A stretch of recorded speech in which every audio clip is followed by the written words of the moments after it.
Двете најголеми партии, ВМРО, ДПМН и СДСМ, се блиску до договарање термин за предвремени избори.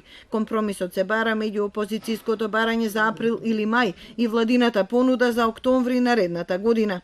Опозицијата е задоволна што власта почнала да размислува за избори пред редовниот термин во декември 2020. Добро е што почнаа да размислуваат за предвремени парламентарни избори, како што реков минатата недела.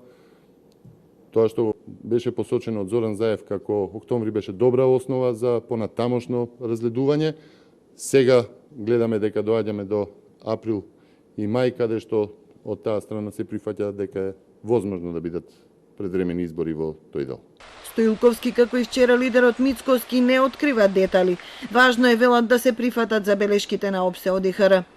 И СДСМ инсистира на тоа. Жалат што поради одбивањето на Мицкоски немало можност овие прашања да се отворат на лидерска средба. Двете партии потврдуваат дека работните групи се состануваат и договараат реформа на изборното законодавство.